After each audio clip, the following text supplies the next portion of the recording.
नमस्कार। और एक दिन के गैप के बाद यानी कि कल के गैप के बाद मैं आप लोगों के समक्ष फिर एक बार एक कानूनी मसले को लेकर सामने पेश हो रहा हूँ। तो आप सभी का मैं मेरे चैनल कोर्ट से में फिर एक बार स्वागत करते हुए अगले मुद्दे की तरफ बढ़ता हूँ। आप सभी लोग फिल्म देखते होंगे, सभी लोग एडवर्टाइजिंग देखते होंगे। तो जब कोई नया प्रोडक्ट लॉन्च होता है या फिर यूँ कहूँ कि कोई फिल्म लॉन्च होती है, तो ये लॉन्चिंग की एक अपनी एक प्रक्रिया होती है। हर एक इसमें बेसिकली चाहे वो प्रोडक्ट हो चाहे फिल्म हो, फिल्म भी तो एक प्रोडक्ट ही है। तो बेसिकली कंज्यूमर ड्रिवन है। तो आप फिल्म मतलब एक एंटरटेनमेंट का जरिया है जो भी कंज्यूमर ड्रिवन है। और जो भी दुनिया में कंज्यूमर ड्रिवन है, हाँ, उसका जो स्ट्रैटेजिक लॉन्च होता है सॉरी स्ट्रैटेजिक लॉन्चिंग जो होती है वो एक पूरे प्लान के तहत होती है, जिसको हम कहते हैं पीआर प्लान या मार्केटिंग प्लान। तो मार्केटिंग या पीआर टीम जो है इस पे एक्टिव रहती है। तो जब भी कोई नई फिल्म या नया प्रोडक्ट लॉन्च होता है तो अपने अपने पीआर प्रमोशंस या मार्केटिंग प्रमोशंस के ज़रिए लोगों तक यानी कि कंज्यूमर तक पहुंचने की ज़रूरत करते हैं या एटलीस्ट कोशिश करते हैं। उनका मकसद यही रहता है कि ज़्यादा से ज़्यादा कंज्यूमर के तरफ उनका या उनकी प्रोडक्ट का अट्रैक्शन हो, ताकि वो एक सेलेक्ट मार्केट को एटलीस्ट कैटर कर सके या उनका जो मार्केट शेयर है उसको वो इंक्रीज़ कर सके। और अगर वो नया प्रोडक्ट है तो एटलीस्ट वो प्रोडक्ट की कैटरिंग उस मार्केट में जो कंज्यूमर होते हैं उनमें वो पहुंच जाए, इस तरह की वो कोशिश होती है।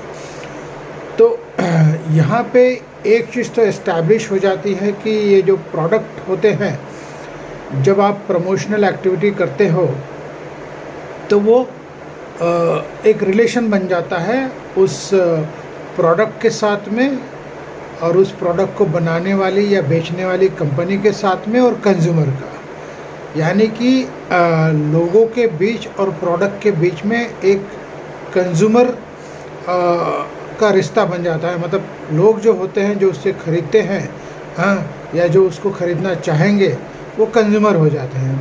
तो इस लिहाज से ये जो आज का मसला है वो इम्पॉर्टेंट है, यानी कि ये बहुत ही अहम मसला है। तो जब हम कोई प्रोडक्ट की लॉन्चिंग करते हैं तो पीआर के अपने अलग अलग मैकेनिज़्म होते हैं, मार्केटिंग के अपने अलग अलग मैकेनिज़्म होते हैं। उस एक मैकेनिज़्म के अंदर सबसे अहम मैकेनिज़्म होता है एडवर्टाइजमेंट और प्रमोशनल कैंपेन। जैसे कि हम देखते हैं कोई फिल्म लॉन्च होती है तो उसका एक ट्रेलर लॉन्च होता है।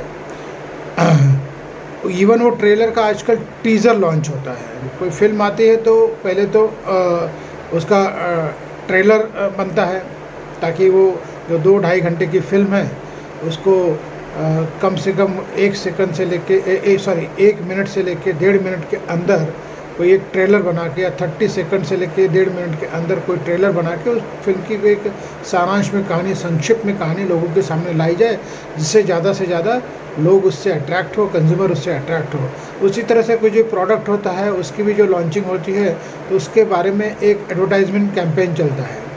तो उस कैंपेन का भी एक अपना टीज़र होता है, जैसे ट्रेलर का भी एक टीज़र बन जाता है। तो मतलब जो ट्रेलर 30 मिनट से लेके 30 सेकंड से लेके 1.5 मिनट तक का होता है, टीज़र अपने आप में 30 सेकंड के बिलो होता है। तो जिससे लोगों को एटलीस्ट वो फिल्म का ट्रेलर कैसे होगा वो टीज़र से पता पड़ जाएगा, और ट्रेलर से फिल्म का जो है वो हाल पता पड़ जाएगा। हालांकि जब फिल्म रिलीज़ होती है तो जब लोग एक्चुअली में फ़िल्म देखते हैं तब उस फिल्म के हिट और फ्लॉप का अपना एक अलग अनुमान होता है। तो वो बाद में अगर हिट है तो फिल्म हिट है, अगर नहीं है तो नहीं है। लेकिन किसी ट्रेलर या टीज़र से कोई फिल्म हिट या फ्लॉप नहीं होती। उसी तरह से किसी अच्छे एडवर्टाइजमेंट कैंपेन से या बुरे एडवर्टाइजमेंट कैंपेन से कोई प्रोडक्ट हिट या फ्लॉप नहीं होता। बट बहरहाल ये एक ज़रिया है, एक मैकेनिज़्म है, एक टूल है लोगों तक यानी कि कंज्यूमर तक उस प्रोडक्ट को या उस फिल्म को पहुंचाने का। तो जब ये कंज्यूमर और प्रोडक्ट के बीच में जब रिश्ता बनता है इस तरह से या बनाया जाता है, और अगर उस पर्टिकुलर टीज़र या ट्रेलर में या उस एडवर्टाइजमेंट में कोई ऐसी चीज़ जो कही जाती है जो या कोई प्रॉमिस किया जाता है वो नहीं होता है, तो उसको क्या नेग्लिजेंसी ऑफ सर्विस माना जाएगा। इसी मुद्दे पर सुप्रीम कोर्ट ने एक फिल्म प्रोडक्शन कंपनी है जो कि हालांकि बहुत ही नामचीन कंपनी है, बहुत ही टॉप नॉच प्रोडक्शन हाउस है बॉलीवुड का या मुंबई में ये है यशराज फिल्म प्रोडक्शन, जिनके एक टीज़र या यूँ कहूँ कि ट्रेलर के प्रमोशन में या टीज़र के प्रमोशन में कुछ ऐसी चीज़ों का प्रॉमिस किया गया, उस पर्टिकुलर फिल्म से रिलेटेड कोई चीज़ रही होगी, तो वो चीज़ को लेकर डेफिशिएंसी या नेग्लिजेंसी ऑफ सर्विस का एक मामला NCDRC यानी कि national consumer dispute resolution commission जो कि दिल्ली में है, वहाँ पे मसला पहुँचता है। ऑब्वियसली जब NCDRC में मसला पहुँचता है तो क्लेम जो है वो बहुत ही हाई वैल्यू क्लेम रहा था। तो वो जो NCDRC है उसको अलाउ करती है क्योंकि वो ये हेल्ड करती है कि ये जो भी पर्टिकुलर फिल्म प्रोडक्शन कंपनी है, इन्होंने अपने एडवर्टाइजमेंट के ज़रिए या यूँ कहूँ कि ट्रेलर के ज़रिए या टीज़र के ज़रिए पब्लिक से एक कंज्यूमर का रिश्ता जोड़ दिया था, इसलिए कंज्यूमर एक्ट अप्लीकेबल होगा। और क्योंकि उसमें जो भी कहा था उस पर्टिकुलर चीज़ को पे या उस पर्टिकुलर चीज़ पे खरे नहीं उतरे, तो इसलिए नेग्लिजेंसी ऑफ सर्विस का इशू बनता है या केस बनता है। तो उस लिहाज से उन्होंने compensation against Yashraj film production के अवार्ड किया। उसी के खिलाफ जब ये जो सिविल अपील फाइल होती है अपना सुप्रीम कोर्ट में, तो सुप्रीम कोर्ट का कॉन्ट्राडिक्टरी व्यू होता है जो कहता है कि सिर्फ और सिर्फ एक टीज़र या यूँ कहूँ एक ट्रेलर के ज़रिए अगर कोई चीज़ कही जाती है और अगर वो पर्टिकुलर प्रोडक्ट से रिलेटेड या फिल्म से रिलेटेड है और उसमें वो ना पाई जाए एक्चुअल फाइनल प्रोडक्ट में, जब आप वो या प्रोडक्ट को ख़रीदो और देखो उसमें वो चीज़ है या नहीं है, या वो जो फिल्म है जिसके लिए वो ट्रेलर या टीज़र लॉन्च हुआ था उसमें वो पर्टिकुलर चीज़ है या नहीं है, तो वो क्या नेग्लिजेंसी ऑफ सर्विस होगा। तो कोर्ट का कहना था कि वो कोई कॉन्ट्रैक्चुअल रिलेशन इस्टेब्लिश नहीं होता है उस टीज़र और ट्रेलर से या उस एडवर्टाइजमेंट कैंपेन से।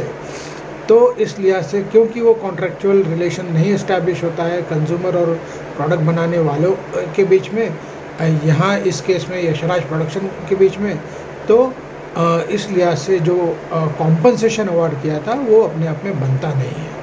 ये सुप्रीम कोर्ट का अपना पॉइंट ऑफ व्यू है या एक्सप्रेस ओपिनियन है, जिसके तहत उन्होंने वो ऑर्डर पास किया और NCDRC के ऑर्डर को खारिज किया।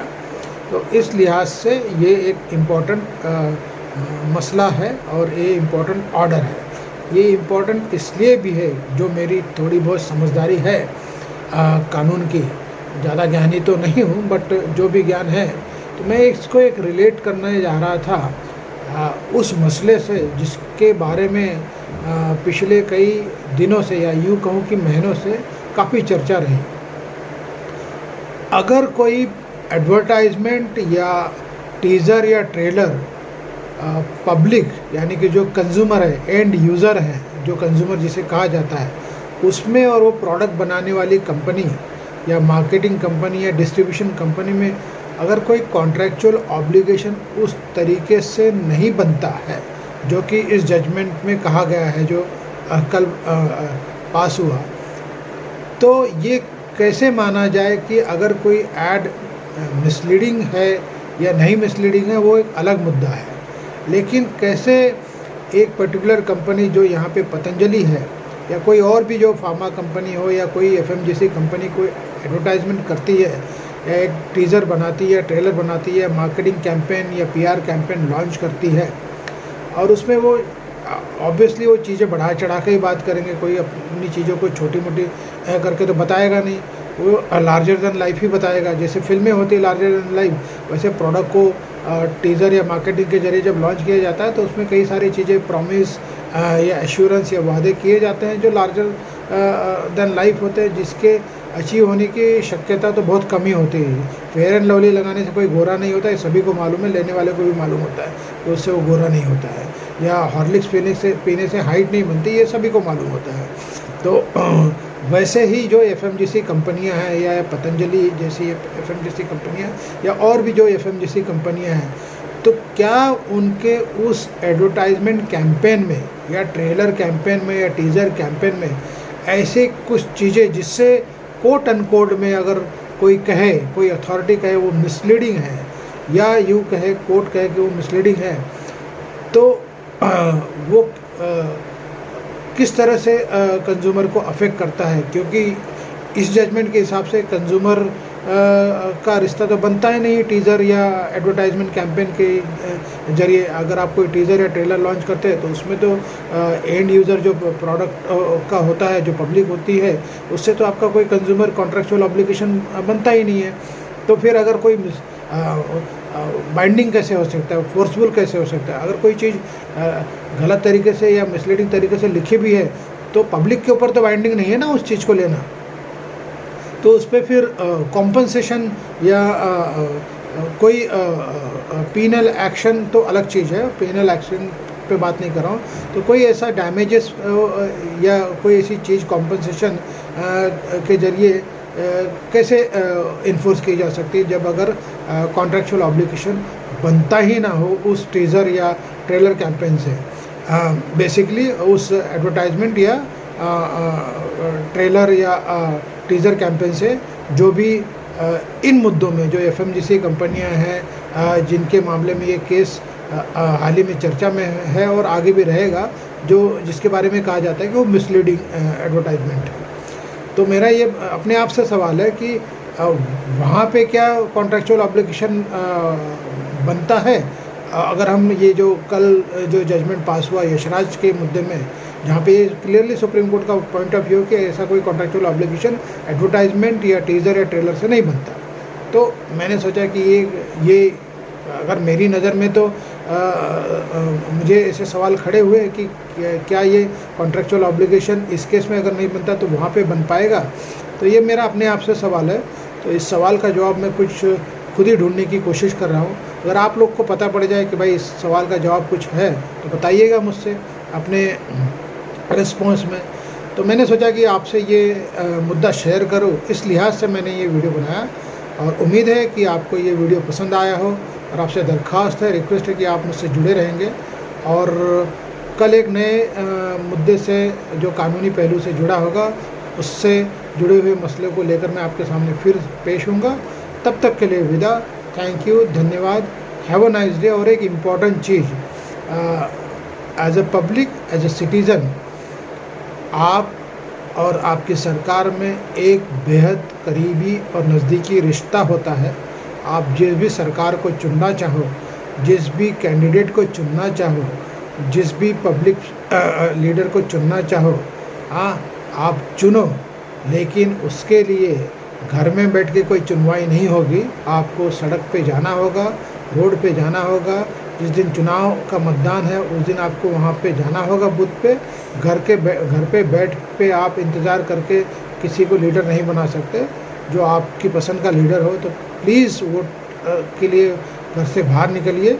धूप है तो क्या हुआ, गर्मी है तो क्या हुआ, बाकी सब काम करने के लिए आप लोगों को गर्मी का एहसास नहीं होता, लेकिन अपनी रिस्पॉन्सिबिलिटी, अपनी ड्यूटी को निभाने में आपको गर्मी का एहसास होता है। तो लानत है, आप कृपया जाइए और अपना मतदान करिए। ये आपका राइट है, ये कॉन्स्टिट्यूशनल ड्यूटी है आपकी। जब आप सामने सरकार से उम्मीद करते हो ना, तो आपकी भी ड्यूटी बनती है। इस लिहाज से आप जाइए और वोट करिए। जिस किसी को भी आप जिताना चाहो जिताओ, लेकिन जाओ और वोट करो।